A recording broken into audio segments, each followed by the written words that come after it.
2박 3일이라는 기간 동안에 사실은 수행을 완벽하게 이해하고 완전히 모든 것을 다 이해한다는 것은 사실은 불가능한 일입니다. 그렇기 때문에 이 기간 동안에 이제 제가 가능하면 많은 법문을 들려드리고 하는 것은 어차피 여러분이 직접적으로 실질적으로 수행을 해야 할 공간은 집에 돌아가서이기 때문입니다. 부처님께서 그 지혜를 문사수 보고 들은 정보에 의한 지혜에서부터 시작한다고 말씀을 하신 이유가 있습니다. 그 정보가 바르고 그 정보가 많을 때 스스로 바르게 사유할 줄 알게 됩니다. 스스로 바르게 사유할 줄 알 때 실질적으로 수행에 대해서 바르게 적용이 되어지게 됩니다. 그래서 이제 우리나라 분들은 특히 이렇게 토론하는 그 문화가 어려서부터 길들여지지 않아서 이렇게 함께하는 이런 대중 속에서 그 자신의 이야기를 꺼내는 것을 사실은 어려워하는 분들이 많습니다.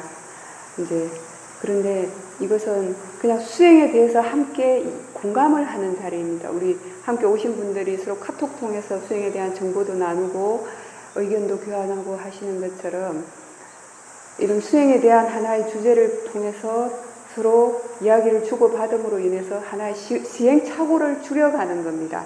그리고 처음 수행을 시작할 때는 아직 자신이 무엇이 바르고 무엇이 잘못되었는지를 알지 못하기 때문입니다.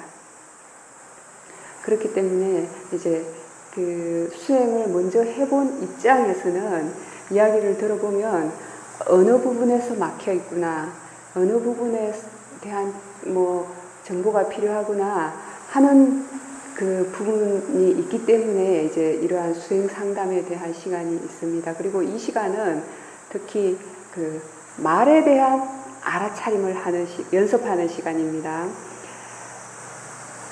수행을 하면서 가장 힘든 그 상황 중에 하나가 바로 말할 때 알아차림하는 것입니다. 대부분의 사람들의 경우에. 그런데 이것은 연습을 하지 않으면 안 됩니다. 연습이 꼭 필요한 그 수행입니다. 그래서 지금은 다른 사람 말을 들을 때는 자기가 이야기를 듣고만 있는지 들리는 줄 아는지를 확인하십시오.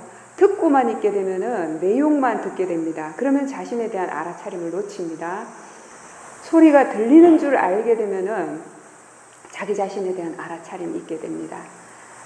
소리를 듣기 위해서 노력할 필요는 없습니다. 소리를 의도적으로 듣게 되면 법문의 내용만 듣고 나머지 소리나 그리고 자기 자신의 몸에 대한 마음에 대한 관찰은 잊어버립니다. 그렇지만 소리가 들려지는 대로 들리는 줄 알게 되면은 법문 내용도 당연히 알아듣게 되지만은 몸과 마음에 대한 자연스러운 알아차림이 이어집니다. 아는 마음을 대상으로 공부를 하고 있으니까 아는 마음을 대상으로 알아차림이 이어집니까? 몸이 긴장을 하는지 안 하는지 그런 것도 전체적으로 알면서 편안하게 말하는 그 연습을 한다고 생각하시면 됩니다. 의도적으로 체크를 하신다고요? 예. 그게 자연스럽던가요? 그전에는 그렇게 했었다고요? 예. 그 수행을 처음 할 때는 대상을 직접적으로 관찰을 하게 됩니다. 예를 들자면 지금 그 소리 들리죠? 매미 소리인지 그 풀벌레 소리가 들리는데 저 소리라는 대상을 관찰을 할 때 처음에는 소리를 1차원적으로 직접적으로 관찰을 하게 됩니다. 직접적으로 알아차림하게 됩니다. 그런데 소리를 아는 것은 결국 마음이잖아요. 그죠? 이 소리를 아는 마음을 대상으로 볼 수 있는 지혜의 힘이 생기게 되면은 나중에는 관찰 대상이 소리를 직접적으로 관찰하는 것이 아니라 소리를 아는 마음을 관찰하기 때문입니다. 아는 마음이라는 것은 결국 무슨 뜻이냐면은 대상을 아는 마음이기 때문입니다. 처음에는 대상을 직접적으로 밀착해서 관찰을 하다가 수행이 능숙해지고 아는 마음을 대상으로 관찰할 수 있는 지혜의 힘이 생기게 되면은 대상을 아는 마음을 대상으로 관찰하는 겁니다. 무슨 말인지 공감이 되시죠? 그렇게 되면 그 아는 마음은 이미 대상을 알고 있는 거죠. 지금 있는 것 같은 느낌이라는 것은 확실하지 않으신 겁니다. 왜냐하면 아는 마음을 대상으로 자연스럽게 아는 것이 이어질 때는 그것이 이미 자연스러워진 거거든요. 이해가 분명해져야 하는 거거든요.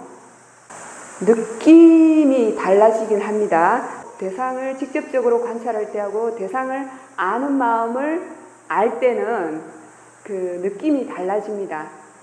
왜냐하면 관찰 영역이 달라졌기 때문에.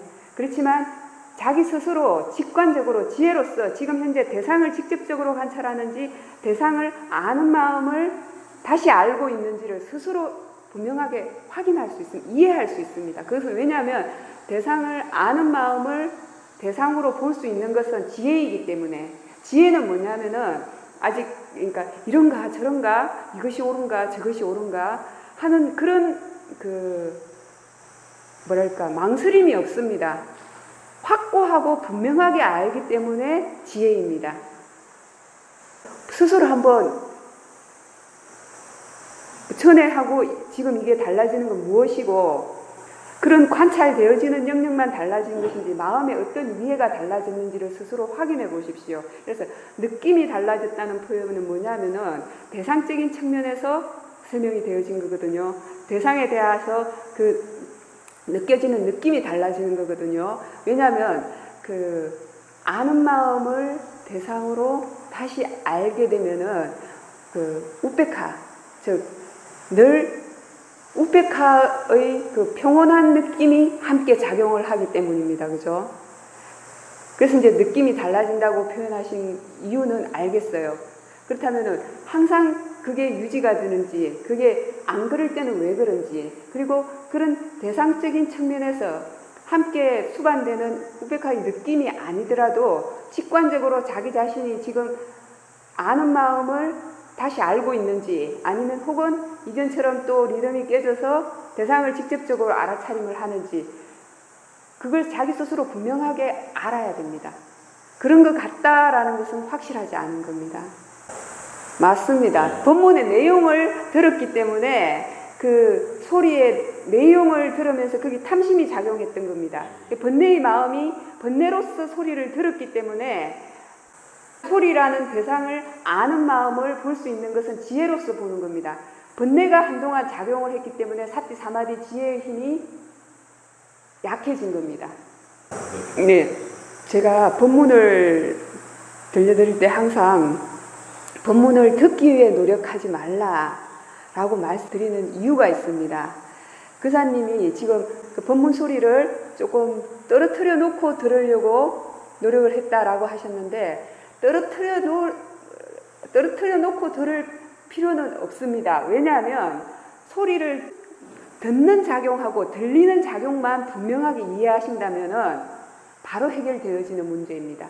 지금 스스로 소리를 듣고 있는 작용하고 들리는 작용에 대해서 물론 지혜의 힘이 좋을 때는 자연스럽게 그게 되어지고 또 크게 관심이 없는 소리들에 대해서는 되어지겠지만, 본인이 의도적으로 본문처럼 이제 관심이 있고 하는 것에 대해서는 그게도 로바가 듣고자 하는 작용이 일어날 때 그걸 놓치시는 거예요. 그래서 소리를 듣고 있는지 들리고 있는지만 분명하게 이해하신다면, 듣고 있을 때 듣는 줄 알게 되면 바로 그 듣는 게 필요 없다는 것을 이해하게 되면 듣는 그 로바의 힘이 약해지거나 사라지게 되거든요. 그렇다면 들리는 줄만 알게 되면은 자연스럽게 그 수행의 리듬이 이어질 수가 있습니다. 예. 그것이 이제, 그러니까 그때 어떤 마음 자세가 달라졌는지를 스스로 이해하셔야 됩니다. 처음에 어제 본문을 들을 때는 본문을 처음에는 이제 그렇게 그 부분에 대해서 들리는 것에 대해서 주의를 기울이면서 소리를 의도적으로 듣지 않으려고 처음은 시작을 했는데, 본문을 듣다 보니까 본문의 내용에 호기심이 생기면서 로바의 탐심으로써 듣게 되니까 본문의 내용만을, 개념만을 대상으로 했던 거예요. 그러다 보니까 사띠, 사마디, 지혜의 힘이 다 같이 약해졌던 거죠. 그래서 대상을 아는 마음을 자연스럽게 알던 그 리듬이 끊어졌던 겁니다. 그죠? 이렇게 그 수행이 잘 되던 상태가 리듬이 끊어지고 하는 것이 중요한 게 아닙니다. 끊어졌을 때 왜 끊어지고 왜 리듬이 깨지고 어떻게 해서 다시 회복되어지는가, 그걸 이해하셔야 됩니다. 아까 법념처 수행에서는 왜 그러한 현상들이 생겨나고 어떻게 하면 다시 생겨나지 않게 하는지를 아는 것이 법념처 수행이라고 말씀을 드렸잖아요. 있으면 있는 줄 알고 없으면 없는 줄 아는 것은 사실 쉽습니다. 자신의 마음을 조금만 볼 줄 알면 쉽습니다. 그런데 왜 생겨나는지를 알고 왜 사라지는지를 이해했을 때 비로소 그러한 문제로부터 근본적으로 벗어날 수가 있게 되는 것입니다. 그래서 어떻게 놓치지 않으려고만 노력을 하지 마시고 자연스럽게 내버려 두신 상태에서 관심만 가져보세요. 관심만. 마음의 성향은 어떠한가 하면은 어떤 한 가지 문제에 있어서 관심을 가지게 되면은 그쪽으로 자연스럽게 주의가 기울어지게 됩니다. 그렇게 되면 의도적으로 수행하려고 노력하지 않아도 그러한 경험들을 하게 될 때 마음은 자연스럽게 좀 더 조심하게 되고 주의를 기울이게 됩니다. 마음 자세가 아는 마음을 놓치지 않으려고 노력하시는 것은 바람직하지 않습니다. 왜냐하면 대상을 아는 마음을 대상으로 할 수 있는 것은 지혜의 마음이에요. 사실은 그래서 아까 그사님은 이렇게 저렇게 아는 마음을 대상으로 하기 위해서 연습을 해봤다 이전에 그렇게 말씀을 하셨는데 의도적으로 연습을 하실 필요가 사실은 없는 문제입니다. 왜 그런가 하면은 세우민 수행에서는 대상에 대해서 집중하는 수행을 하는 것이 아니라 알아차림의 가속도를 이어가지 않습니까? 알아차림의 가속도를 이어가게 되면은 이 알아차림이 자연스러운 그 습성이 되게 되면은 마음은 자연스럽게 대상을 직접적으로 관찰하지 않고 대상을 아는 마음 쪽을 보게 되기 때문입니다. 그래서 수행의 가속도가 세우민 수행 방식대로 자연스럽게 익숙해지고 가속도가 붙게 되면은 마음은 자연스럽게 대상을 아는 마음 쪽으로 지향하게 되어 있습니다. 그럴 때 그런 줄 인식만 하게 되는 겁니다. 이해만 하면 되는 겁니다. 아, 이것이 대상 쪽을 직접 관찰하는 것이구나. 아, 이것이 대상을 아는 마음을 관찰하는 것이구나. 라고 이해만 하면 되는 것입니다. 무슨 얘기인지 아시겠어요? 네, 그렇기 때문에 지금 또 이렇게 잠깐 어제 법문을 들었을 때 노바의 탐욕으로서 내용을 그 대상으로 하면서 리듬이 조금 끊어졌을 때 그것은 그렇다면 다시는 또 저기 안 놓치기 위해서 노력해야 하는 게 아니라 그 원인을 이제는 이해해야 하는 과정입니다. 그래, 그 원인을 이해하게 되면은 근본적으로 그러한 함정으로부터 벗어날 수가 있게 되는 것입니다. 그렇게 미세하게 이해해야 될 것들이 아주 많습니다. 점점 더 많이 보이게 될 것입니다. 그래서 그런 어떠한 특정한 그 상태에 경험되어지는 상태에 너무 집착하지 마십시오. 예를 들자면은 대상을 아는 마음을 대상으로 관찰하는 것에 있어서 이것이 그 느낌이 편안하고 좋으니까 그 상태를 만들고자 유지한다면은 수행은 거기서 멈춰버릴 겁니다. 무슨 얘기인지 결과에 대해서는 항상 오픈해 두십시오. 대상을 아는 마음을 관찰하는 것도 법의 일이고 그 리듬이 깨지는 것도 법의 일입니다. 끊임없이 지속적으로 그 전후 과정에 관심만 가지세요. 수행하는 마음 쪽에 관심이 있어야 합니다. 그 대상을 아는 마음을 관찰하는 것도 결과이고 대상 쪽이고 대상을 아는 마음이 리듬이 깨지는 것 그리고 그러한 것들도 다 현상 쪽이잖아요. 그죠? 그것에 대해서 수행하는 마음 쪽이 배우려는 자세가 있는 것 그것이 중요합니다. 수행을 바르게 하고 그 가속도가 이어진다면 마음은 자연스럽게 바른 쪽으로 지향을 하게 됩니다. 근데 어떤 상태가 좋은 것이다 라고 그 고정관념이 있게 되면, 혹은 좋아하는 마음이 있게 되면은 마음은 자기도 모르게 그 상태를 만들려고 하게 됩니다. 유지하려고 하게 됩니다. 그럼 수행은 거기서 끝나는 겁니다. 법념처라는 것은 달리 표현하면 뭐냐면은 법의 이치라는 뜻이에요. 사람이 의도적으로 해야 될 일이 아니라는 뜻입니다. 그사님께서 그 문제를 스스로 돌이켜서 한번 보셔야 되는 겁니다. 그 문제에 있어서 상대편에게 그사님이 정말 욕심으로써 상대편을 바꾸고자 하는가, 그 마음을 먼저 보셔야 됩니다. 만약에 그사님만의 욕심으로써 상대편의 생각을 바꾸고자 설득을 시작한다면 그 설득이 실패했을 때 그사님은 아마 상당한 좌절감을 느끼거나 분노를 느낄 것입니다. 상대편이 내 마음대로 안 되면. 그런데 자기 마음도 자기 마음대로 안 되지 않습니까? 그죠? 다른 사람은 그 사람이 내 생각에 동의를 하면은 그 생각이 바뀌겠지만 동의를 할 수도 있고 안 할 수도 있는 거잖아요. 그죠? 그렇기 때문에 그사님이 내 생각을 이렇게 전하고 받아들여주면 좋고 안 받아들여도 어쩔 수 없다 하는 심정으로 대화를 하시되, 단지 한번 스스로 숙고를 해보십시오. 어떻게 하면 상대편을 설득시킬 수 있을 것인가.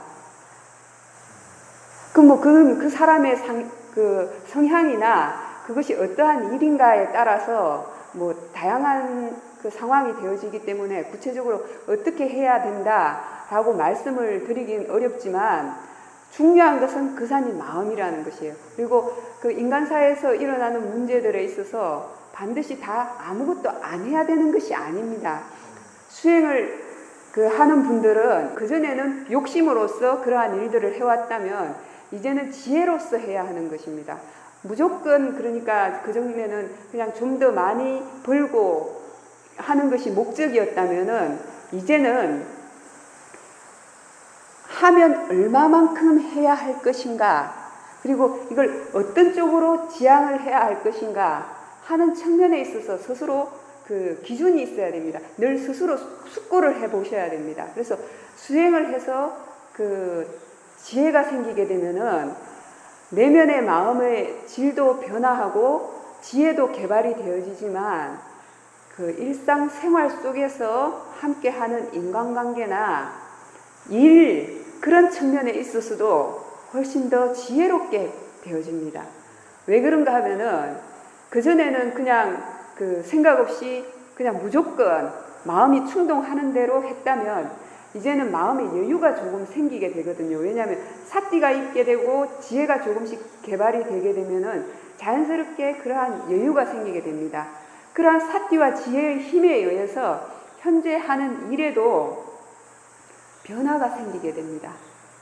예전에는 그냥 무조건 했던 일들을 다시 한번 숙고해 보는 겁니다. 다시 한번 숙고해 보면 이전에는 생각하지 못했던 좀 더 창의적인 일, 좀 더 그 획기적인 그러한 생각들이 떠오를 수도 있는 겁니다. 왜? 그 마음이 쉬워지게 되면은 훨씬 더 의외의 생각들이 자연스럽게 떠오르게 됩니다. 뭔가 우리는 골몰하고 집착해서 집중해서 그 일을 해야 그 일을 성취하는 것 같잖아요. 그죠? 때로는 어떻습니까? 한 걸음 떨어져서 보면은. 그것은 마치 뭐냐면은 여러분들이 그 다른 사람들을 관찰할 때 느끼는 것과 똑같습니다. 가만히 어떠한 그 환경 속에서, 사람들 속에서 다른 사람들이 말하고 행동하는 거 한번 가만히 살펴보십시오. 그 사람들의 성향이 잘 보일 것입니다. 근데 자기 자신은 어떻습니까? 너무 밀착해 있어서 자기 자신에게는 객관적이 안 되는 겁니다. 그런데 자기 자신에 대한 알아차림이 지속적으로 이어지게 되면은 자기 자신도 다른 사람을 보는 것처럼 객관적이 됩니다.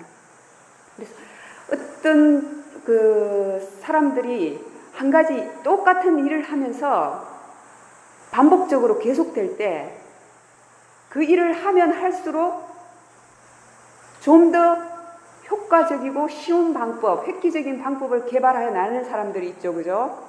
그렇지만 10번을 하건 100번을 하건 똑같은 사람들도 있습니다. 어떤 차이가 있을까요? 생각을 하느냐, 생각을 안 하고 하느냐, 바로 그 차이입니다. 수행을 해서 마음속에 사띠와 지혜가 생기게 되면은 여유가 생기게 됩니다.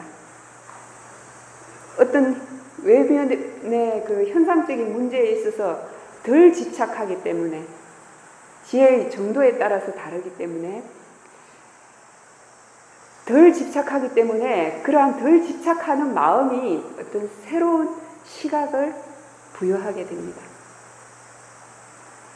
그래서 그 내면의 지혜도 개발이 되어지지만 아마 이 수행을 지속하신다면 인간관계나 그 외에 그 현실적으로 직면해서 하는 일들도 훨씬 더 그 효과적으로 지혜롭게 한다는 것이 어떤 것인가 하는 것을 아마 조금씩 경험하게 되실 겁니다.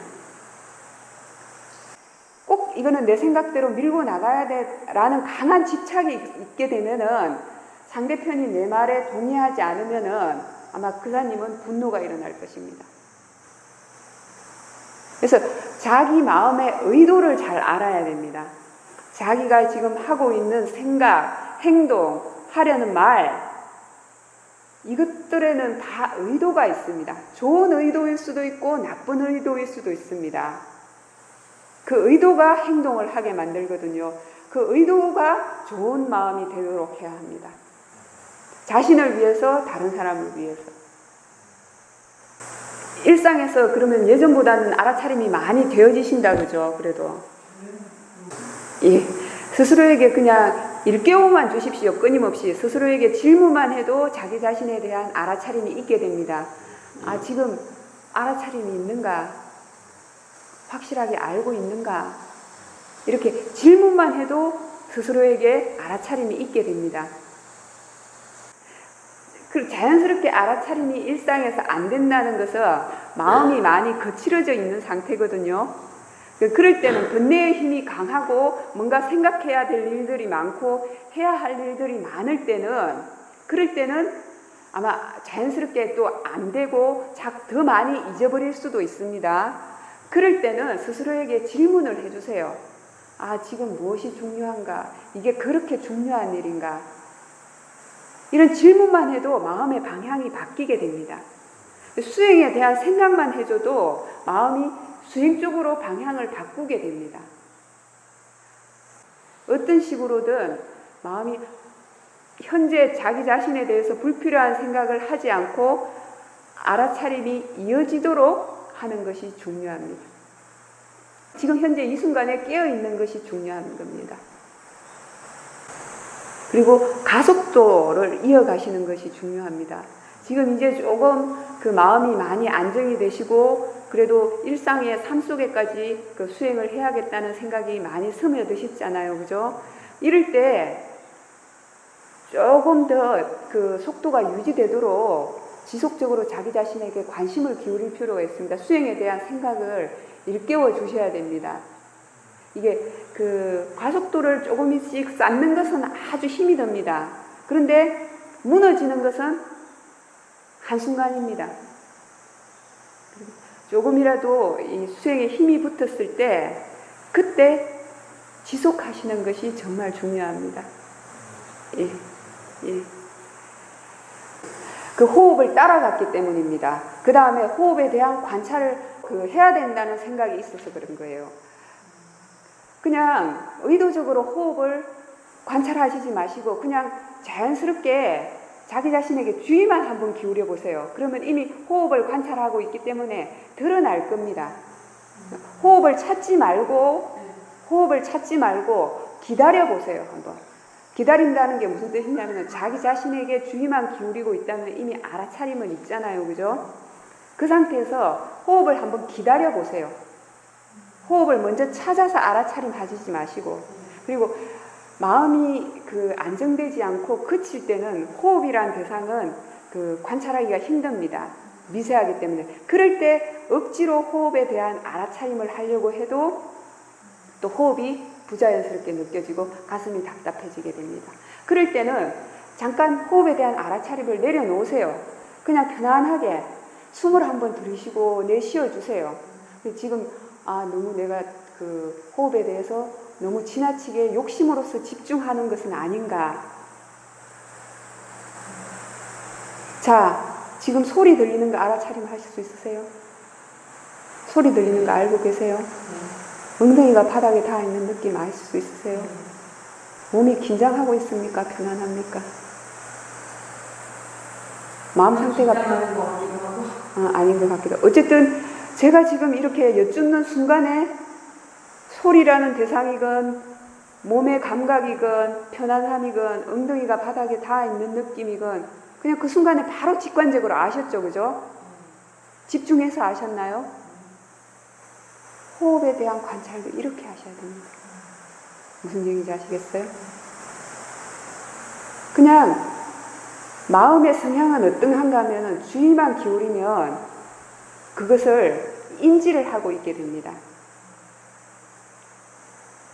만약에 계속해서 호흡에 대한 관찰만 하시고자 한다면 이제 이전에 그 했던 수행 방법대로 사마타 수행 방법대로 호흡에 대한 그 관찰만 하시고자 한다면 그 상태로 지금 말씀드린 것처럼 그냥 가볍게 그냥 딱 기다리는 상태에서 호흡이 드러날 때까지, 호흡이 드러나지 않으면 차라리 마음 상태가 편안한지 편안하지 않은지 그걸 보세요. 그렇게 기다리다 보면 호흡이 드러날 겁니다.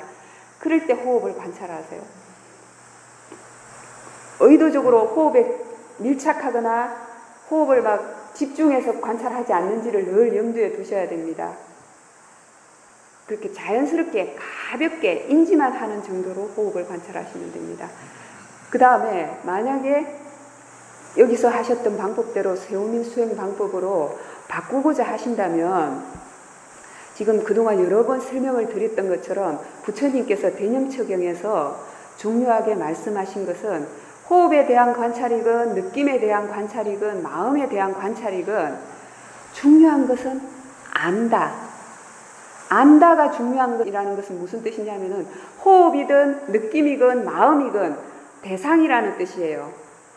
대상의 의미는 알아차려지는 것이라고 말씀을 드렸잖아요. 그죠? 그렇다면 호흡을 한번 알아차림하는 거하고 소리를 한번 알아차림하는 거하고 같을까요? 다를까요? 만약에 알아차림의 힘을 키워서 지혜를 개발하고자 하는 수행으로 전환하고자 하신다면 그냥 마음이 자연스럽게 호흡에 간다 하더라도 이 대상 말고 다른 대상을 알 수는 없을까? 이렇게 한번 물어보세요. 그러면 자연스럽게 다른 대상이 들어올 거예요. 호흡이라는 대상 하나만 알아차림하는 거하고 지금 여러 가지 대상을 동시에 알아차림하는 거하고 어떤 것에 힘이 더 좋을까요? 예. 윗바사나 수행을 통해서 지혜가 개발되어지는 과정은 뭐냐면은 마음의 어떤 패턴이 있어요. 많이 관찰하고 다양하게 관찰을 할 때 전체적인 연관성, 상관관계를 이해하게 되는 겁니다. 그렇기 때문에 만약에 그 지혜를 개발하고자 하는 윗바사나 수행을 하시고자 한다면 하나의 대상만 관찰하시는 것보다는 많은 대상을 관찰하는 것이 더 좋습니다. 많은 대상이라 하더라도 알아차려지는 것이 대상이라고 이해하게 되면은 어떤 대상이든지 상관이 없습니다.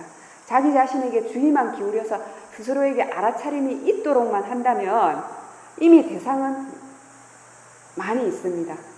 몸의 감각도 있고 보여지는 것도 있고 들려지는 것도 있고 자기 자신에게서 일어나는 일, 그걸 판단을 하셔서 수행하는 방법을 선택을 하시면 좋을 것 같습니다. 그 다음에 행선하실 때는 어떻든가요? 알아차림이 괜찮아요. 처음에는 그렇습니다.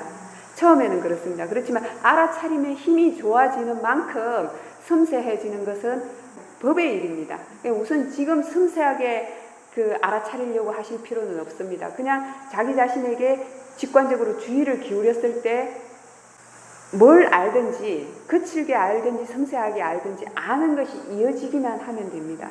중요한 것은 뭐냐면은 일어나는 현상 쪽이 즉 관찰되어지는 대상 쪽이 어떻게 관찰되어지는가 하는 것보다는 마음 쪽에 수행을 하는 마음 쪽에 알아차림이 이어지는 것이 중요하고 수행하는 마음 쪽에 견해가 바른 것이 중요한 것입니다.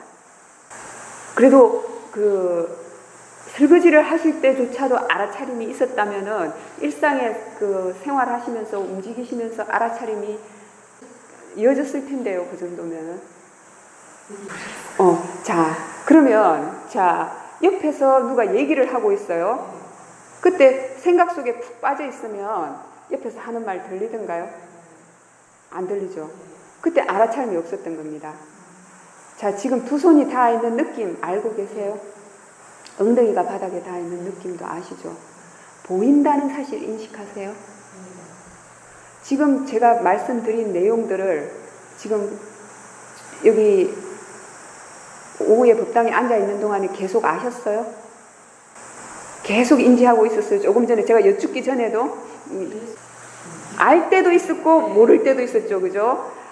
확실하게 알고 있었을 때는 알아차림이 분명하게 있었던 거고 알고 있었나 어쨌나 싶을 때는 알아차림이 없었던 겁니다. 그 말의 내용을 대상으로 하게 되면은 알아차림을 놓치게 되는 겁니다. 왜냐하면 말의 내용을 대상으로 하는 것은 누가 하냐면 마음이 그 내용만을 욕심으로서 듣고자 하게 욕심의 마음이 내용을 대상으로 하게 되는 겁니다. 개념을 대상으로 하게 됩니다. 탐진치의 마음이 개념을 대상으로 합니다. 그래서 지혜의 마음은 궁극적으로 실제하는 법을 대상으로 하게 되거든요. 소리라는 대상이 인식되어지는 과정에서 소리의 내용은 뭐냐면은 개념이에요. 그 개념은 번뇌가 개념을 대상으로 하게 됩니다. 궁극적으로 실제하는 법은 들린다는 사실이에요. 소리가 들린다는 사실. 그래서 제가 그 들린다는 사실에 주의를 기울이라고 말씀을 드리고 법문을 듣기 위해서 노력하지 말라고 귀가 건강하고 이 공간 안에 있으면 자연스럽게 들린다고 말씀을 계속 드리는 이유가 바로 그것입니다. 듣게 되면은 바로 알아차림을 놓치게 되기 때문에 그것은 아직 마음을 보는데 능숙하지 않아서이고 그러다 보니까 듣지 않고 들리는 작용만 있도록 의도적으로 노력을 하다 보니까 마음이 이 노력을 하는 동안에는 또 법문의 내용을 놓치는 거예요. 그런데 이제 자연스럽게 그렇게 듣지 않고 들리는 것에 대한 알아차림이 유지가 되게 되면은 그렇게 지금 이렇게 하시면 됩니다. 그런데 이제 그 새벽 법문 같은 경우에는 그 사야도 법문은 그 수행을 하더라도 법문의 내용도 자연스럽게 알게 될 것입니다. 제가 내일 새벽에 다시 또 다른 법문 하나 틀어드릴 건데 그때 다시 한 번 더 시도해 보세요. 너무 의도적으로 이렇게 만들려고 하지 마시고 그냥 자연스럽게 자기 자신에게 주의만 기울이세요. 지금 한번 연습을 해보세요. 지금도 마찬가지 상황이잖아요. 그죠? 지금 소리를 듣지 말아 보세요. 듣지 말고 그냥 자기 자신에게 주의만 기울이고 있어 보세요. 보십시오. 너무 지나치게 안 들으려고 노력을 해서도 안 되는 겁니다. 안 들으려고 노력하지도 말고 들으려고 노력하지도 마세요. 그러니까 듣지 말라고 하면 사람들은 어떠냐면 이번에는 안 들으려고 노력을 해. 안 들으려고 노력을 할 필요는 없고 그대로 그냥 틀어드리게 되면 법문의 내용만을 듣게 되기 때문에 지금 이해는 하셨잖아요. 법문의 내용을 듣게 되면은 알아차림을 놓치고서 혹 빠져들어 버리고 자기 자신에 대한 그 알아차림이 있으면서 듣지 않으니까 알아차림도 유지되면서 소리가 들린다는 사실은 이해하셨잖아요. 그죠? 그거 차이는 이해하시잖아요. 내일 새벽에는 아마 좀 더 수월하실 겁니다. 그 차이를 이해하시고서 시작하신다면 어디에서 왔을까? 자, 원인이 있어서 생겨났어요. 그 윤회의 시발점은 부처님께서 없다라고 말씀하셨어요. 그 정도로 없다라고 말씀하실 만큼 그 시초를 알 수가 없는 거예요. 그런데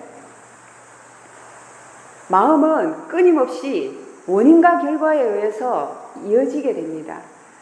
예를 들자면 하나의 마음은 찰나생 찰나멸합니다. 이제 어제 하신 그 말씀 중에 질문 중에 그 말씀 하셨잖아요.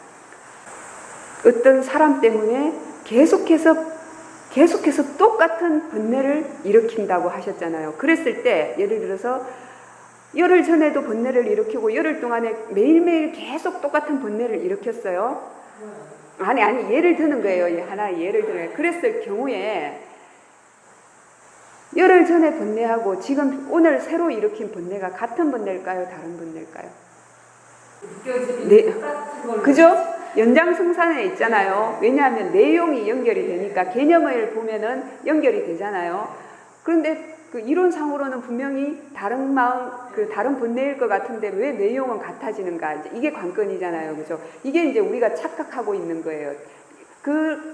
바로 그 점 때문에 내용이 이어지는 것 같기 때문에 같은 사람이 어려서부터 지금까지 쭉 살아왔다고 여기게 되는 거예요.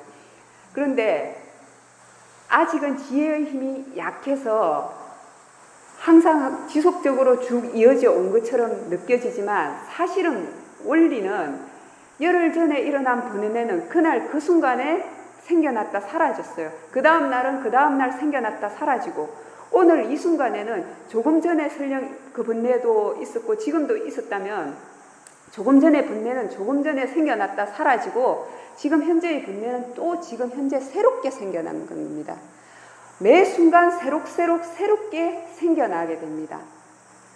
그런데 왜 이것이 연결선상에 있느냐? 하나의 마음은 다음 마음에 영향력을 미칩니다. 예를 들자면은 어떤 문제에 대해서 화가 났을 때 그 화가 평생 지속되는 거 아니잖아요. 그죠? 그렇지만 그 화의 감정이 유지되는 동안은 그 화가 지속이 되잖아요. 그죠? 첫 번째 마음이 화의 마음이라면 그 화의 마음은 생겼다가 사라집니다. 그 다음 마음도 그 전의 마음의 영향력을 받아서 또 화가 생겨납니다. 그런데 어느 한순간 만약에 생각을 좀 해줬어요. 화를 낼 필요가 있는가? 화를 냈을 때 이렇게 몸도 마음도 피곤하고 힘든데 그리고 나한테도 이익이 없고 다른 사람한테도 이익이 없는데 정말 이걸 화를 낼 필요가 있었을까? 그 사람도 무슨 사정이 있었겠지. 이런 생각을 함으로 인해서 그 순간에 화가 딱 사라졌어요. 그러면 그 다음 마음에 화가 연결이 됩니까? 안 됩니까? 바로 그런 원리입니다. 지금 현재의 마음은 바로 다음 마음에 영향력을 미칩니다. 그래서 현재의 마음이 원인이 되어서 다음 마음에 결과를 낳고 그 다음 마음은 또 원인이 되어서 그 다음 마음의 결과를 가져오는 겁니다. 그래서 서로 영향을 받아서 쭉 이어져 오는 것처럼 느껴지는데 사실은 지혜로서 보게 되면은 그 마음은 한 순간순간에 찰나생 찰나멸하는 겁니다. 그렇지만 한순간 찰나생 찰나멸하지만 그 다음 마음에 업의 영향력을 미치기 때문에 그 영향력 때문에 같은 것이 이어지는 것처럼 느껴지는 겁니다. 그렇죠. 같은 마음이라고 잘못 생각하는 거죠. 같은 마음이 이어져 온 거라고. 그러니까 어렸을 때부터 지금까지 그 하나의 뭔가 마음이 쭉 성장해 왔다고 착각하는 거예요. 그 쭉 성장해 온 그것이 항상하다고 느끼는 거잖아요. 항상하게 유일하게 이어진 것이라고 생각되어지는 거잖아요. 그것이 그 중생이 잘못하고 있는 착각 중에 한 가지인 것이에요. 수행을 통해서 이해해야 하는 것은 바로 그것입니다. 그래서 이제 그리고 또 한 가지 내용을 보면 개념을 보면은 쭉 이어져 왔잖아요. 그죠? 그런데 지금처럼 한번 생각을 해보세요. 어렸을 때 했던 그 마음이 지금 똑같나요? 다르죠. 그죠?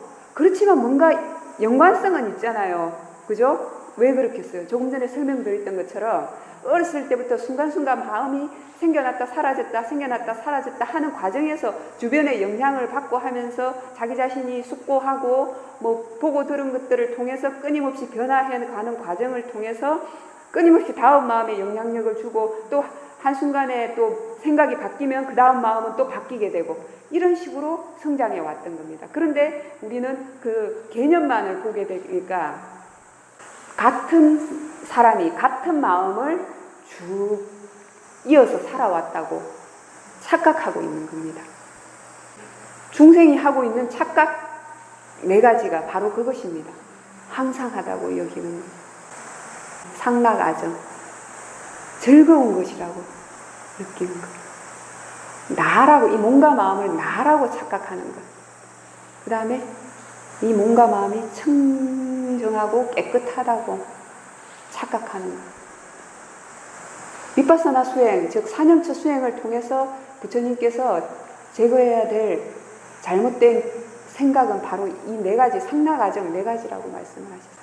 한순간순간 우리가 바르게 견해를 적용하고 알아차림이 이어지도록 노력하는 이유는 바로 이것입니다.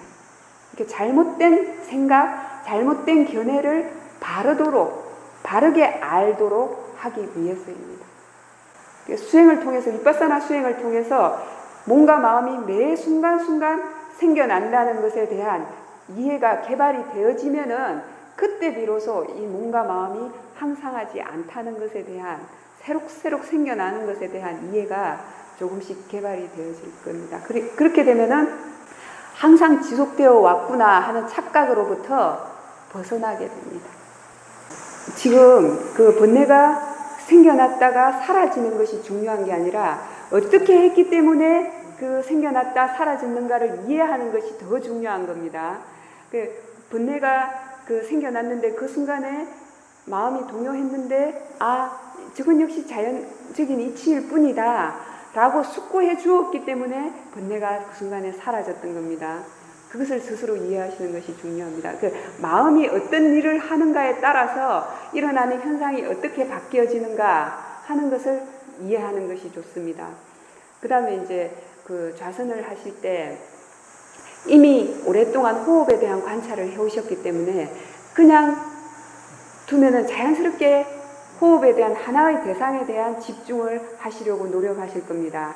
그렇기 때문에 그 좌선하실 때 어떤 식으로 관찰을 하시면 좋은가 하면은 일상에서 그 움직이면서 뭔가 일을 하시거나 행선하시거나 하실 때 그때 좌선할 때처럼 의도적으로 호흡을 관찰하실 수 있나요? 좌선을 할 때는 마음이 어떤 특별하게 그 해야 하는 일이 없잖아요. 몸이 움직여야 하는 일이 없고, 그렇게 되면은 마음은 습관적으로 자연스럽게 또 호흡에 대한 관찰을 하려고 해요. 그런데 이제 호흡에 대한 관찰을 하는 건 문제가 아닌데 그동안 호흡에만 지속적으로 집중을 해왔던 습이 있기 때문에 그렇게 되면은 자연스럽게 호흡에 대한 그 하나의 대상에만 몰입을 하게 됩니다. 그렇게 되면 위파사나 관찰이 되어지지 않고, 위파사나 관찰이 되어지지 않는다는 것은 뭐냐면 대상과 마음에 대한 이해가 없다는 거예요. 사마타적으로 호흡을 관찰하게 되면은 몰입해서 대상에 밀착해서 관찰을 하기 때문에 호흡이라는 현상이 알아차림의 대상으로서 마음이 알고 하는 것이 아니라 호흡이라는 개념 그 자체에 대해서 밀착해서 관찰하게 되는 거예요. 그렇기 때문에 사마타적으로 호흡을 관찰하게 되면 지혜가 개발되지 않는 겁니다. 그런데 이제 이미 그렇게 해왔던 습관이 있기 때문에 마음은 앉으면 자연스럽게 호흡 쪽으로 밀착해서 알아차림을 하려고 노력을 하게 될 겁니다. 그렇기 때문에 마음 자세를 지금 오늘 어쨌든 일상에서 자연스럽게 알아차림을 하셨잖아요. 그죠? 그때 일상에서 뭐 그 설거지를 하시거나 아니면 그 외의 행위를 하시면서 알아차림을 하실 때 어떤 특정한 대상에 초점을 두셨어요? 그렇죠. 호흡 보지 않고 어떤 특정한 하나의 대상만 알아차림하는 건 아니잖아요. 그죠? 단지 그 순간 하는 그 행위 그 자체에다가 주의를 기울이셨잖아요. 그죠? 자선을 하실 때도 그때처럼 어떤 대상 쪽을 딱 관찰해야 된다라는 생각을 한번 놔버려 보세요. 지금 한번 실험을 한번 해보세요. 그냥 단지 자기 자신이 지금 앉아있을 때 앉아있는 줄 아시죠? 그죠? 알아차림이 있으면 있는 줄 알고 없으면 없는 줄 아시죠? 호흡이라든지 몸이 알아차림의 대상이 될 수도 있지만 마음도 알아차림이 대상이 될 수 있습니다. 알아차림도 알아차림의 대상이 될 수가 있습니다. 무슨 얘기인지 아시겠죠? 알아차림이 있다는 사실, 있으면 있는 줄 알고 없으면 없는 줄 안다면은 그 알아차림을 대상으로 가만히 인지만 하고 계시면 됩니다. 그 알아차림을 알아차림하고 계시면은 알아차림의 가속도는 훨씬 빨리 붙습니다. 대신에 마음가짐이 발라야 됩니다. 자연스럽게 알아차림이 있다는 사실에 대해서 가볍게 인지만 하시면 돼요.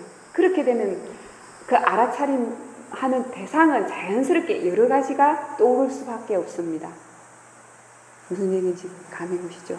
그게 알아차림의 가속도가 훨씬 더 빨리 생기게 됩니다. 그리고 관찰되어지는 대상 쪽과 수행을 하는 마음 쪽의 차이, 그리고 마음에 대한 이해가 훨씬 더 빨리 개발이 되어집니다. 근데 이제 그게 마음이 안정되지 않고 알아차림의 가속도가 붙지 않은 상태에서는 힘듭니다.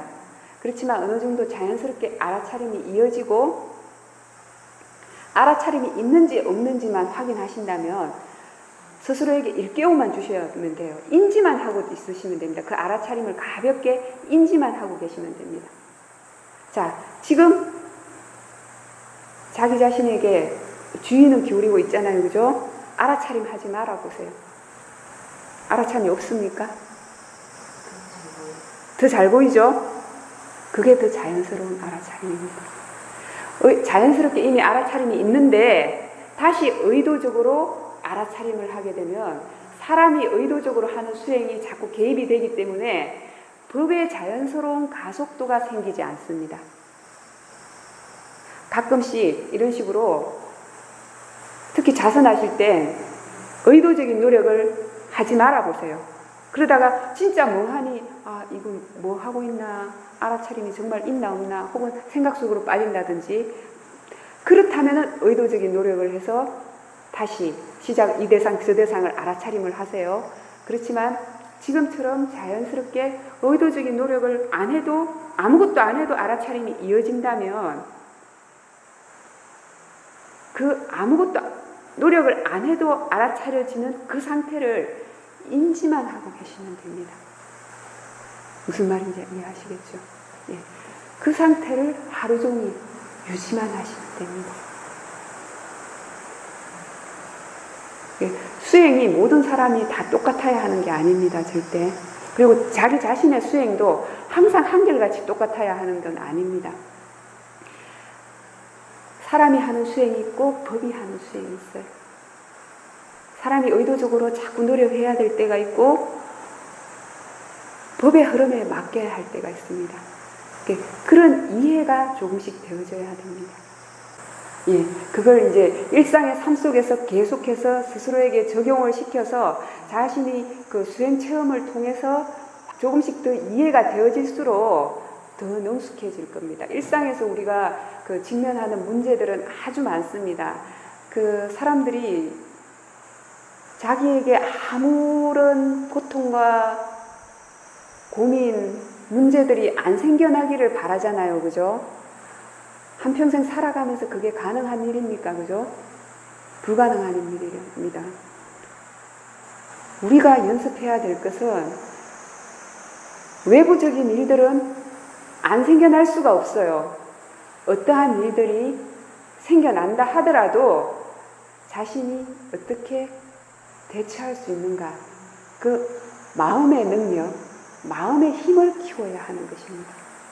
그 수행은 한 만큼 바로 자기 스스로 이익을 느끼게 되는 겁니다. 중요한 것은 아까 본문에서도 말씀드렸던 것처럼 이 수행에 대한 확신이 있고 그 수행을 하고자 하는 마음이 가장 첫 번째로 있었을 때 수행이 스스로에게 그 적용이 되어지고 실제로 그 수행의 이익을 스스로 느낄 수 있게 되는 것입니다. 아마 삶 속에서 훨씬 더 많은 문제들이 자연스럽게 해소가 되어질 겁니다. 우리가 수행을 통해서 내면의 문제, 혹은 지혜의 개발도 되어지지만 함께하는 그 인간관계나 그 상황 속에서도 예전과는 대처 방안이 달라지게 됩니다. 그래서 자신의 지혜를 잘 활용하십시오. 예전에는 그냥 자연스럽게 습관적으로 해왔다면 다시 한번 지금처럼 숙고를 해보십시오. 보고 들은 정보에 의한 것들 혹은 자신의 수행을 통해서 이해했던 것들을 적용을 하십시오. 그것이 바로 자신의 지혜를 스스로에게 또 적용하는 겁니다. 지혜를. 그렇게 해서 실제로 그 수행 체험을 통한 지혜가 조금씩 더 힘이 좋아지게 되는 것입니다. 생각이 일어났을 때 그 생각을 하고 있다는 것을 딱 인지하는 순간에 마음이 어땠어요? 그러면 그 순간에 생각이 사라졌어요. 왜 생각이 사라졌을까요? 사띠 그 자체만 때문에 생각이 사라지는 건 아닙니다. 사띠는 생각이 일어났다는 것을 알 수 있는 역할을 하는 거고, 그때 사띠가 딱 들어옴으로 인해서 지금 현재 하고 있는 이 생각이 필요하지 않구나 라고 이해하는 지혜가 있었던 거예요. 그래서 지혜가 그 순간에 지금 이 순간에 이 생각을 하는 것은 불필요하다 라고 판단했기 때문에 생각이 사라졌던 겁니다. 예. 그 좌선하시면서 관찰은 어떻게 하셨습니까?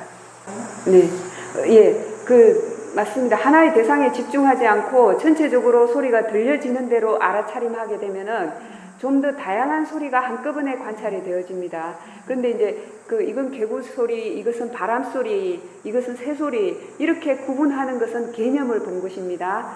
바람 소리든 새 소리든 개구리 소리든 알아차려지는 대상이라는 측면에서는 똑같잖아요. 그죠? 그 상태로, 그리고 동시다발적으로 순간순간 여러 가지 소리들이 생겨났다 사라졌다 하고 있잖아요. 알고만, 인지만 하고 있으면 됩니다. 알고 하는 느낌. 어떤 대상이 생겨나든 알고 하는 느낌. 예전에 제가 세우민에 있을 때 어떤 분이 이제 알아차림이 있다는 게 뭔가에 대해서 꽤 오랫동안 이해를 못하고 있으시다가 어느 날 이제 사회도 앞에 와서 큰 소리를 쳤습니다. 드디어 제가 알아차림이 뭔가를 이해했습니다. 알아차림을 한다는 것이 뭔가를 이해했습니다. 라고 말씀하시면서 어떤 비유를 드셨냐 하면은, 제 어렸을 때는 있었는데 두더지 게임 아세요? 지금도 있는지 모르겠는데 다 아시죠? 그죠? 그 두더지 게임 할 때 한 번쯤 해보셨나요? 예. 두더지 게임 할 때 이제 어떤 게 튀어나올지 모르잖아요. 그렇기 때문에 망치를 가지고 만약에 어디 특정한 방향을 집중해서 공략하려고 한쪽에 가 있으면 다른 쪽에는 놓치게 되는 거잖아요. 그렇기 때문에 어디에도 집중할 수 없죠. 그죠? 딱 기다리고 있어야 하잖아요. 그런 상태에서 손에 힘을 빼고 아주 빠르게 그냥 탁탁탁탁 튀어오르는 대로 순간순간 그냥 자연스럽게 움직여줘야 하는 거잖아요. 그죠? 그 비유를 딱 드셨습니다. 대상은 순간순간 끊임없이 생겨납니다. 안일이 설신의 육권에서.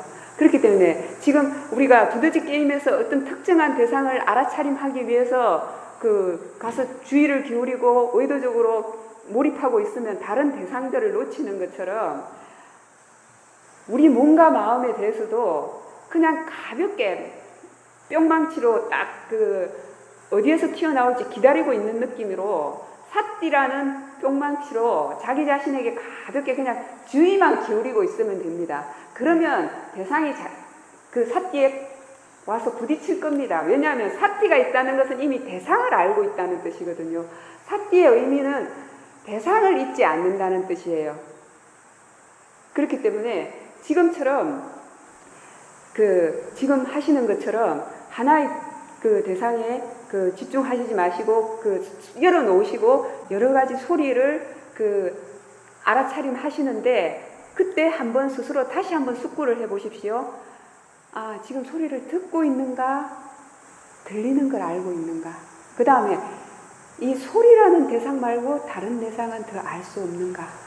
이렇게 질문만 하시면 마음은 자연스럽게 다른 대상 쪽으로도 주의를 기울이게 될 겁니다. 그 다음에 행선하실 때는 어떻게 하세요? 자, 거기서 한 가지 드릴 말씀은, 노끈이 늘어져 있는 것을 보셨잖아요. 그죠? 그 순간에 저기에 누가 목을 매달았나 하는 생각이 떠올랐잖아요. 그죠? 왜 저 노끈이 저렇게 어중간하게 짧게 잘려 있을까 하는 생각이 일어났잖아요. 생각까지. 그렇다면 처음에 노끈을 보았을 때 보는 작용이 있었을까요? 보이는 걸 알아차림하고 있었을까요? 그 순간에 보인다는 사실에서 알아차림이 끝나지 않고 보인다는 사실을 알고 있지 못했기 때문에 마음이 내용을 봤던 겁니다. 내용을 본다는 것은 누가 보냐 하면은 번뇌가 본 거예요. 번뇌는 개념, 내용을 대상으로 하게 됩니다. 번뇌의 마음이 그 보이는 것의 내용을 본 거예요. 그러면 그 보이는 것의 내용을 번뇌가 보니까 그 다음 번뇌들이 꼬리에 꼬리를 물고 이어져서 누가 저기 목을 매달았나 어쨌나 하는 생각이 이어지게 된 겁니다. 만약에 그런데 지금 상관이 없는 그 저기 줄 하나니까 그렇지 만약에 자기가 심각하게 고민하고 있는 문제라면 어떻습니까? 그죠? 그럴 때 어떻게 하는 것이 좋을까요? 그렇게 자각하고 딱 멈출 수 있으면 좋은데 안 멈춰질 때도 있을 겁니다. 그래서 이제 가장 첫 번째로는 생각이 이어지고 있다는 그 사실 자체도 자연스러운 현상인 겁니다. 자연스러운 현상이라는 걸 스스로에게 일깨워 줄 것, 자연의 이치일 뿐이다 라고 일깨워 주세요. 그건 역시 알아차림의 대상일 뿐이다 라고. 지금 이 생각이 필요한가 필요하지 않은가 한 번만 숙고해주면 마음 바로 멈추게 될 겁니다. 예, 그 순간에 유익한 생각인가 유익하지 않은 생각인가, 필요한가 필요하지 않은가. 만약에 번뇌가 지속이 된다면, 예, 번뇌의 힘이 약했을 경우에는 그냥 자연스럽게 알아차림을 하게 되면은 지혜가 이미 그 판단을 한 겁니다. 지혜가 필요하지 않다고 판단을 했기 때문에 생각이 더 이상 이어지지 않고 그 상태에서 멈추게 된 겁니다. 그런데 만약에 그 순간에 이 사띠와 지혜의 힘보다 번뇌의 힘이 더 강하다면은 생각은 더 지속이 될 겁니다.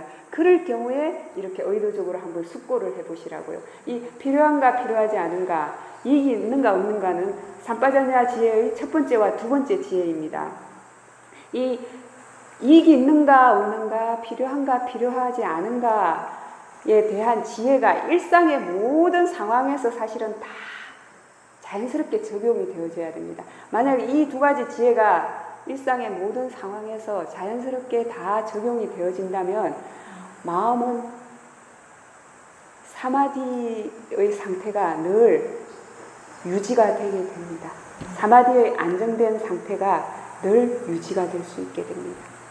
그래서 그리고 좀 더 깊은 지혜가 개발되기 위해서는 이 지금 말씀드린 두 가지 지혜는 항상 기본적으로 작용이 되어져야 됩니다. 네네, 말씀하시는 동안에 한 것 같아요. 그러면 지금 한번 의도 확실하게 확인해 보세요. 한 것 같은데요 라는 것은 확실하지 않은 겁니다. 확실하게 알아차림이 있었다고 알게 될 때는 있었는가 말았는가 이런 그 의심이 없어요.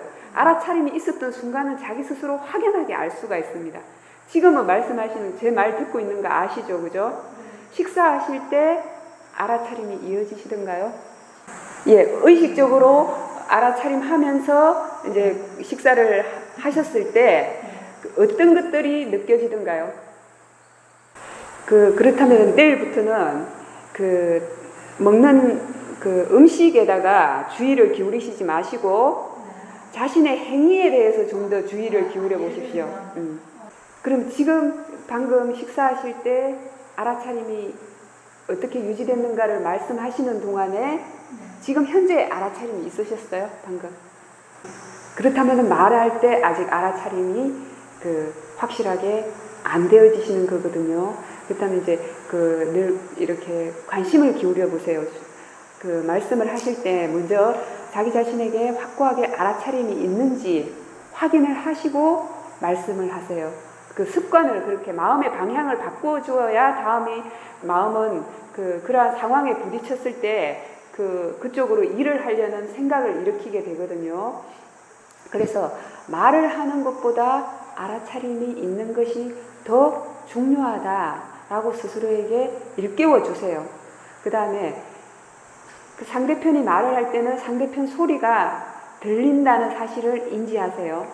상대편 소리가 들린다는 것을 알고 있다는 것에 대해서 알아차림하는 것에 대해서 분명하게 확인을 하시고 자신이 말하고자 할 때는 말하고자 하는 욕구가 너무 강하지 않은지 그것부터 확인하세요. 말하고자 하는 욕구가 강한 상태에서 말을 하게 되면 알아차림도 놓치게 되고 설령 알아차림이 유지가 된다 하더라도 마음이 들뜨게 됩니다. 그리고 처음에는 말할 때 알아차림이 잘 안 된다면은 자신의 그 입이 움직이는, 입술이 움직이는 주위 근육 움직이는 거, 그걸 한번 스스로 느껴보십시오. 지금 한번 느껴보시면서 말씀하시는 습관을 한번 해보세요. 그러면 자신이 말하는 동안에 알아차림이 유지되는 것이 훨씬 더 쉽습니다. 그리고 자신이 말하는 소리를 스스로 다시 알 수 있어야 하고, 말하는 동안에 자신의 감정이 어떠한지, 몸의 상태는 어떠한지, 이런 뭘 알아도 좋습니다. 뭔가 한 가지에서 알아차림이 시작이 되면은 전체적으로 알아차림의 힘이 점점 더 좋아지게 됩니다. 거기에서 이제 두 가지를 지금 말씀을 드리고 싶습니다. 첫 번째는 뭐냐면은 처음에 그 어떤 생각들 때문에 몸이 긴장하고 있다가 그 생각을 내려놓는 순간에 몸도 마음도 같이 편안해지셨다고 하셨잖아요. 긴장이 확 풀렸다고 하셨잖아요. 몸과 마음은 그 정도로 상관관계가 강한 겁니다. 그래서 우리의 마음의 질이 어떠한가, 마음 상태가 어떠한가, 그것에 따라서 몸도 그 영향을 받게 됩니다. 마음의 상태에 따라서 몸도 같이 영향을 받게 됩니다. 그 다음에 또 한 가지, 우리가 마을에서 살 때, 지금 밖에서 일상생활을 하실 때 뭔가 어떤 일을 하게 되면은 대부분의 경우에 어떠냐면은 욕심으로서 최선을 다해서 합니다. 그죠? 그렇기 때문에 여기서 수행을 하면서 욕심으로 수행을 하지 말라라고 얘기를 하게 되면은 사람들이 갑자기 어떻게 해야 하는지를 모르는 거예요. 그래서 욕심을 놔버리고 나니까 수행을 하는 힘 자체가 없는 거예요. 수행을 또 욕심으로서 하려고 왔는데 수행에 대한 욕심을 놔버리니까 어떻게 해야 될지를 모르는 거예요. 그래서 완전히 긴장이 풀어지게 되는 거예요. 그렇다면은 거기에 욕심을 놔버리고 대신 무엇이 들어가야 되는가 하면은 사띠와 지혜가 들어가야 됩니다. 마음이 사띠와 지혜로서 수행하는 일을 하도록 시켜야 됩니다. 무슨 얘기인지 아시겠어요? 보고 들은 정보를 가지고 스스로에게 사유해 가면서 적용을 하셔야 됩니다. 조금 전에 말씀하셨던 것처럼 어떠한 특정한 대상에 대한 알아차림을 하지 않고도 자연스럽게 이완하고 긴장을 푸는 것만 해도 전체적으로 훨씬 더 많은 대상이 알아지는 것을 경험하셨잖아요. 그죠? 이제는 그 상태가 유지되도록만 하시면 되는 겁니다. 그래서 크게 어렵게 어떻게 특별하게 뭔가를 해야 하는 게 아니라, 자, 지금 가볍게 자기 자신이 전체적으로 편안하게 앉아있는 걸 느끼시죠? 소리가 들리는 건 알 수 없나요? 보이는 건? 예? 보인다는 사실도 알 수가 있죠. 그죠? 그 상태를 인지만 하고 계세요. 그렇다면 또 이제 그 마음이 어떨 때는 하나의 대상만 쭉 본다고 생각을 할 수가 있어요. 예를 들어서. 그렇다면은 마음이 일을 하도록 시켜줘야 됩니다. 이 대상 말고 다른 대상은 또 없을까? 대상의 의미는 알아차려지는 것이다 라고 말씀을 드렸어요. 그죠? 알아차려지는 것이 대상입니다. 알아차려지는 것이 대상이라면 몸이 편안한 것을 한번 알아차림하는 거나 소리가 한번 알아차림하는 거하고 같아요, 달라요? 그죠? 알아차려지는 대상이라는 측면에서는 같잖아요. 그죠? 그렇기 때문에 어떤 대상을 알아차림하는가 하는 것은 중요하지 않습니다.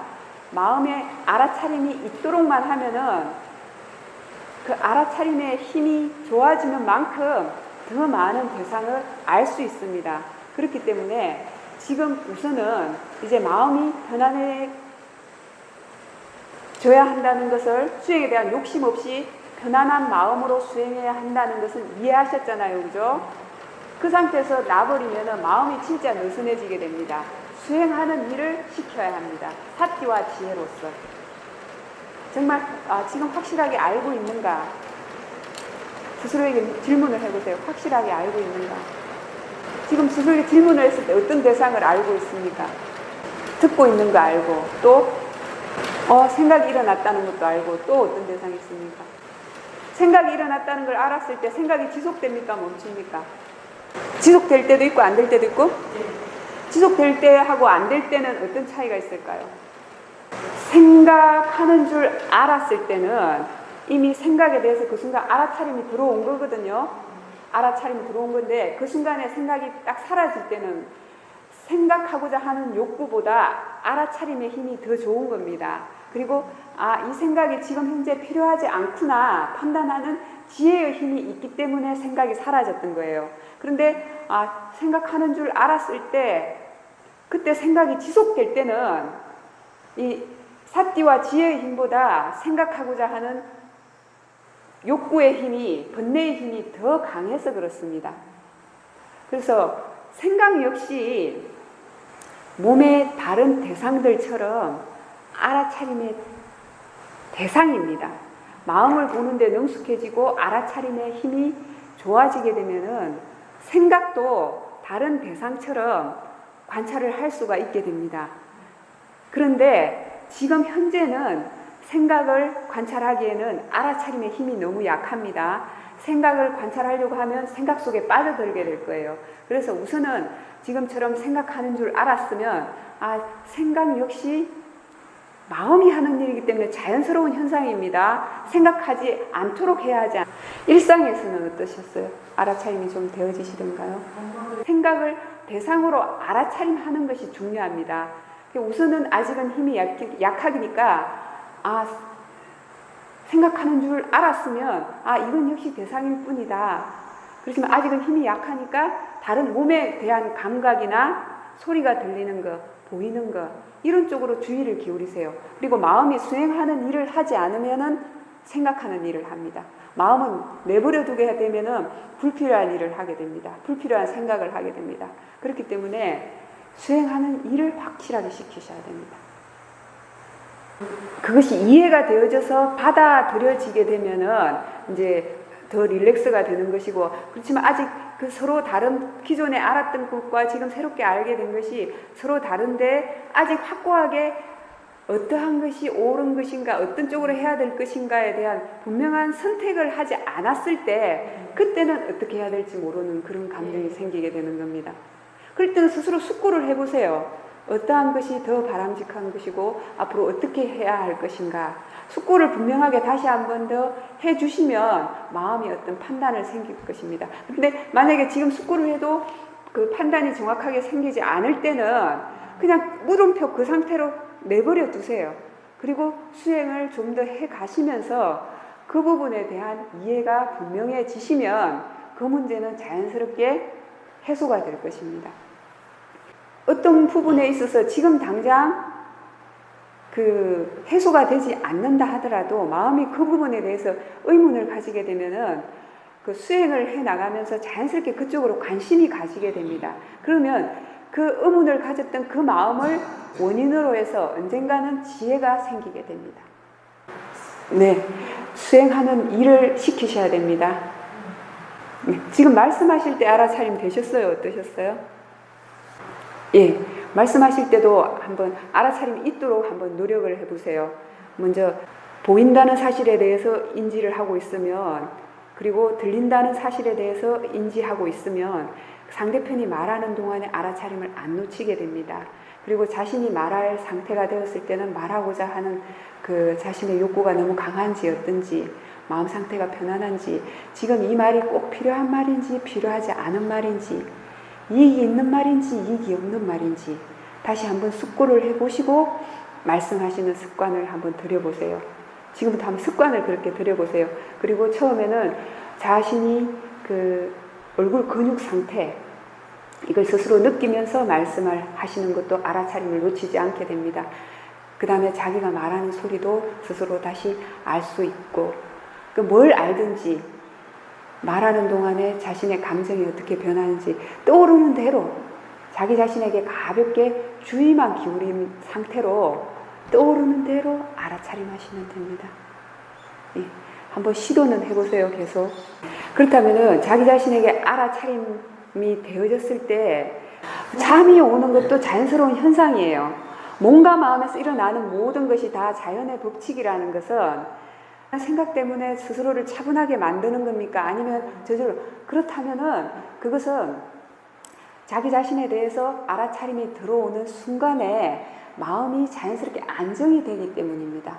안정이 되기 때문에 차분해지는 겁니다. 문제될 것이 없습니다. 그런데 그 전에 그 알아차림 없이 살았을 때는 그만큼 들떠서 살았던 거예요. 그렇기 때문에 알아차림이 들어온과 동시에 차분해지는 그 상태의 두 가지 사이에서 괴리감이 느껴져서 그렇습니다. 이건 역시 자연스러운 현상이에요. 그 들뜬 상태가 더 그 바람직한 상태라고 느껴지세요? 그리고 다시 눈을 감고 쉰다 하더라도 알아차림을 할 수 있는 만큼 알아차림한다면 수행하는 겁니까? 수행하지 않는 겁니까? 법당에 있는 것만 수행하는 거 아닙니다. 그렇다고 무조건 가서 누워서 쉬라는 것은 아닙니다. 자신의 상태에 맞게 지금은 잠깐 쉬어주고 몸과 마음을 쾌적하게 해서 알아차림을 하는 것이 더 낫겠다라는 판단이 설 때는 좀 쉬어주는 것이 옳고, 지금 이것은 마음이 그냥 단순히 나태해지고 느슨해져서 이런 것이다 싶을 때는 수행하는 일을 시켜주세요. 예, 그것이 이제 뭐냐면은 법에 대해서조차도 우리가 욕심이 붙는 거예요. 욕심이 붙는 거. 좋은 것이라고 생각하기 때문에 욕심이 붙는 거예요. 좋은 줄 아는 거하고 좋다고 생각하는 것은 다릅니다. 그죠? 왜냐하면 우리가 흔히 사람들이 다른 모든 것을 다 잊어버리고서 오직 이 하나만 알 때 집중이 좋다고 생각을 하잖아요. 그죠? 그런데 사실은 마음에 대해서 잘 이해를 하고 보면은 그 현재 이 순간에 육근에서 일어나는 전체적인 것들을 다 알고 있다 하더라도 마음이 불필요한 생각만 하지 않으면은 지금 현재 일어나는 일들에 대한 분명한 집중이 있습니다. 그 원리가 같습니다. 보는 것과 보이는 것, 듣는 것과 들리는 것의 원리는 똑같습니다. 예, 다른 사람들은 다 자기 알아차림 하느라고 바쁩니다. 필요에 의해서 본인이 필요한 부분은 본인이 알아서 스스로를 돌보셔야 하는 겁니다. 그것은 그 지혜로서 하시는 겁니다. 이 상황에서 최대한 할 수 있는 것이 그 몸을 스스로 혈자리 누르는 것이, 잠긴다는 표현이 정확하게 어떤 상태를 경험하신 것인지 와닿지가 않습니다. 몰입되어졌다는 뜻인가요? 다른 사람이 나를 어떻게 생각할까에 대해서 늘 끊임없이 신경을 쓰면서 살았다는 거예요. 그것이 과연 번뇌일까요? 지혜일까요? 예, 번뇌입니다. 다른 사람을 의식함으로써 생겨나는 번뇌가 아주 많습니다. 그럴 때는 다그치지 마시고 정말 피곤하다면 가서 잠깐 쉬어주시면 되고, 그 다음에 그 마음을 활기를 일깨워 주시면 돼요. 수행하는 쪽으로 그 관심을 기울이시면 돼요. 그 노곤한 현상 이건 역시도 자연적인 현상이다. 노곤함이 생겨나는 게 문제가 아니라, 이 노곤함을 지금 느껴서 게을러지면 안 된다, 문제다라고 생각하는 그 마음이 더 문제입니다. 노곤함이라는 현상이든 무엇이든 몸과 마음에서 일어나는 일들은 다 생겨날 이유가 있는 겁니다. 생겨나도 괜찮은 것들입니다. 자연의 이치를 끊임없이 지금 말씀드리는 이유가 바로 그것입니다. 생겨나도록 허용하라는 뜻이에요. 생겨나는 대로 자신이 해야 할 일은 이것은 알아차림의 대상이다 라는 견해가 있도록 하고 알아차림이 있도록만 하는 것, 그것이 중요한 겁니다. 예. 수행하려는 생각이 있으시니까 이제 그걸 관찰을 하시는 거예요.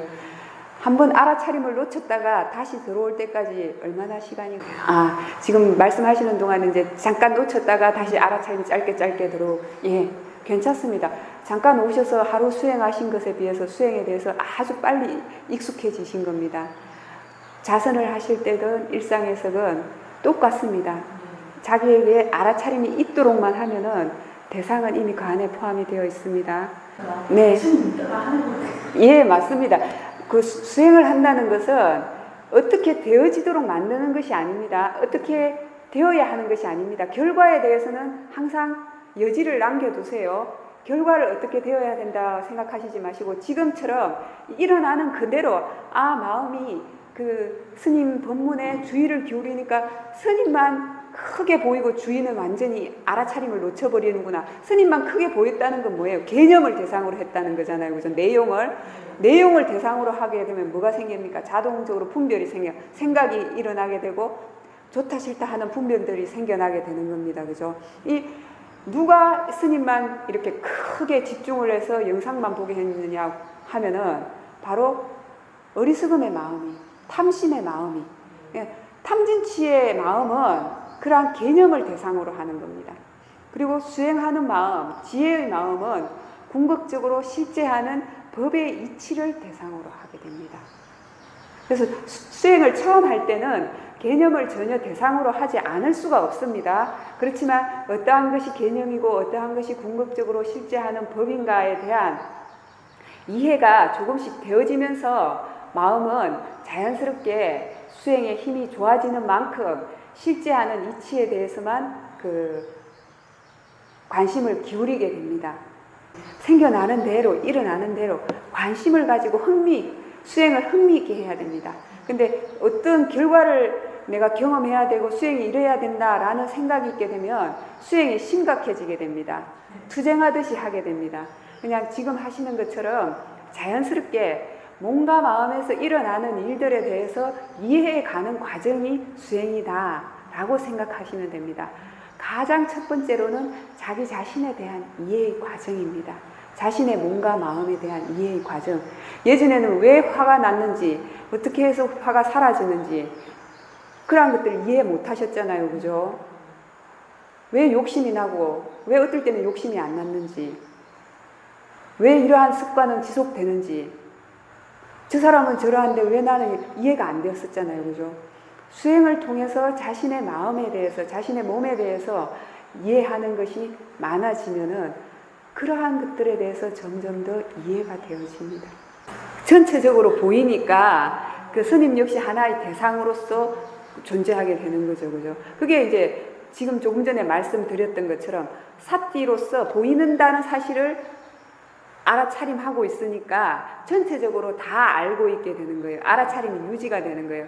그런데 스님 법문에만 주의를 기울여서 탐심으로써 스님을 보게 되면은 알아차림이 사라지고서 스님에 대한 개념만 존재하게 되는 겁니다. 그죠?